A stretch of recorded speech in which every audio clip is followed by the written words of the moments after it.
మిత్రులు అడుగుతున్నారు HIV symptoms ఏంటి, హెచ్ఐవి ఉన్నట్టు ఎలా కనుక్కోవాలి అని. హెచ్ఐవి అనేది ఒక వైరస్ ఇన్వేజన్, శరీరంలోకి ఒక వైరస్ ఎంటర్ అయితే హెచ్ఐవి అంటారు. ఈ హెచ్ఐవి చాలా సంవత్సరాల తర్వాత ఎయిడ్స్గా మారుతుంది.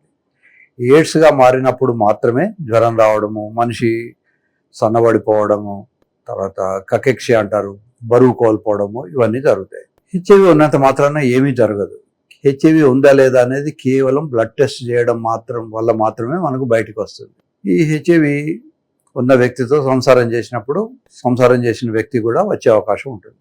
హెచ్ఐవి యూజువల్గా ఏనల్ సెక్స్ చేసే వాళ్ళలో ఎక్కువ ఉంటుంది, ఎస్పెషల్లీ గేస్లో. మగవాళ్ళు మధ్యలో సంసారం చేసిన లేదా ట్రాన్స్జెండర్స్తో సంసారం చేసిన హెచ్ఐవి సోకే అవకాశాలు చాలా ఎక్కువ ఉంటాయి. అందుకని న్యాచురల్ సెక్సే మంచిది. ట్రాన్స్జెండర్స్తో సంసారం చేయకండి, మేల్ టు మేల్ చేయకండి, సాధ్యమైనంత వరకు కండోమ్ వాడుకోండి. ఈవెన్ నేనైతే వైఫ్తో సంసారం చేసినా కూడా కండోమ్ వాడుకోమనే చెప్తాను. ఎందుకంటే హెచ్ఐవి లేకపోయినా, వైఫ్కి లేకపోయినా, హస్బెండ్కి లేకపోయినా కండోమ్ వాడడం వల్ల మిగతా రకాలైనటువంటి ఎస్టీడీ అంటారు, సెక్సువల్లీ ట్రాన్స్మిటెడ్ డిసీజ్, అవి పైకి రాకుండా ఉంటాయి. అమ్మాయిలకు కొద్దిమందికి విపరీతంగా ప్రతిసారి కడుపులో నొప్పి రావడం ఇవన్నీ జరుగుతాయి. దాన్ని పిఐడి అంటారు, పెల్విక్ ఇన్ఫ్లమేటరీ డిసీజ్. ఈ పిఐడి మనకు చూడడానికి ఏమీ పెద్దగా గొప్పగా అక్కడ ఏమీ తెలియవు.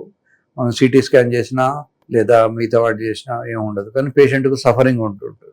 ఈ పిఐడి రాకుండా ఉండాలనుకుంటే కండోమ్ పెట్టుకోవాలి. అయితే మరి పిల్లల్ని కనడం ఎలా? ఆ పిల్లల్ని కనాల్సిన రోజుల్లో మాత్రమే, ఆ కొద్ది రోజులు, యూజువల్గా అమ్మాయిలకు మెన్స్ట్రువల్ సైకిల్ వచ్చిన రోజు నాడు డే 1 కింద లెక్కేస్తాం. సో మోస్ట్ ఆఫ్ ది పీపుల్కు 13th day 14th day ovulation వస్తుంది కనుక మనం 10th day to 17th day condom లేకుండా చేయండి, మిగతా రోజులలో కండోమ్ పెట్టుకునే సంసారం చేయండి అని చెప్తూ ఉంటాం. దానివల్ల అమ్మాయిలకు ఇన్ఫెక్షన్ వచ్చే ఛాన్స్ తక్కువ ఉంటుంది.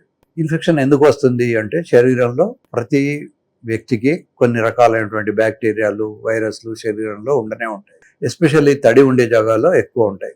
నోట్లో మ్యాక్సిమం బ్యాక్టీరియా ఉంటాయి.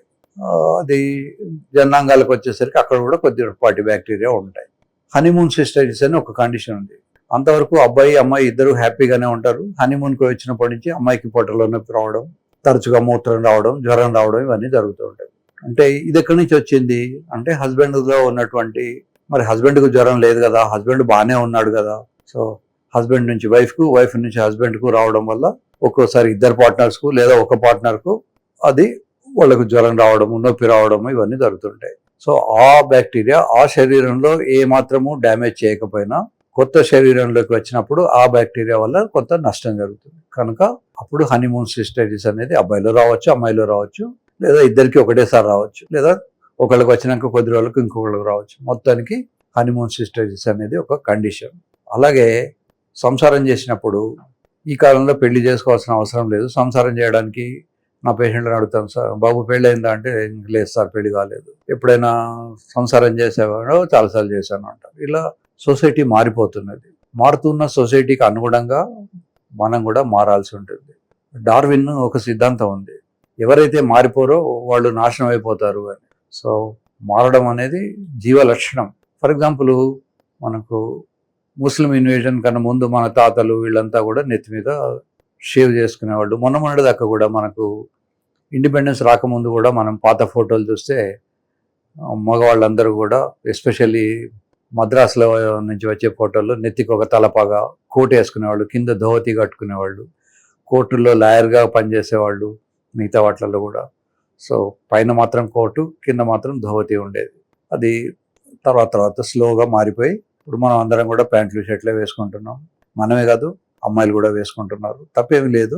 వాళ్ళకి అది కన్వీనియంట్గా ఉన్నప్పుడు, ఎవరికి ఏది కన్వీనియంట్గా ఉంటే దానికి మారిపోతూ ఉంటారు. అలాగే పొడవు జడ ఉన్నప్పుడు అమ్మాయిలకు మెయింటెనెన్స్కి ఇబ్బంది అయిపోయి దాన్ని కట్ చేయించుకుంటున్నారు. అబ్బాయిలు కూడా ఇప్పుడు యూనిఫామిటీ, ఇదివరకు ఎలా ఉండేదంటే దూరం నుంచి చూడగానే వాడి క్యాస్ట్, వాడికి పెళ్ళయిందా లేదా ఇవన్నీ తెలిసేవి. ముఖ్యంగా అప్పర్ క్యాస్ట్లో వాళ్ళకి ఏమిటి అంటే జుత్తు ఉండేది నెత్తి మీద, పిలక అన్నమాట.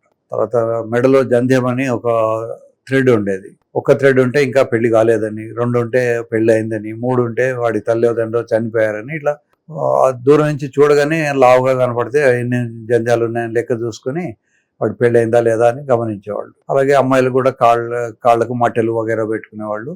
సో కాళ్ళకు మట్టెలు ఉంటే పెళ్లి కాలేదని గమనించేవాళ్ళు. ఏదో ఒక సినిమాలో పెళ్లి కాని ప్రసాద్ ఉంటాడు, వాడు వచ్చిన ప్రతి ఫిమేల్ కస్టమర్ను కిందకి వంగి చూస్తూ ఉంటాడు.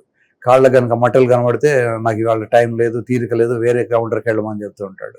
అలా మట్టెల ప్రాశస్త్యం కొద్ది రోజులు ఉండేది. ఇప్పుడు ఎవరి ఇష్టం వాళ్ళకి అవసరం ఉన్నప్పుడు తీసేసుకుంటారు, అవసరం ఉన్నప్పుడు పెట్టుకుంటారు. So we cannot dictate the terms, ఇలానే ఉండాలి అలానే ఉండాలి అనటానికి లేదు.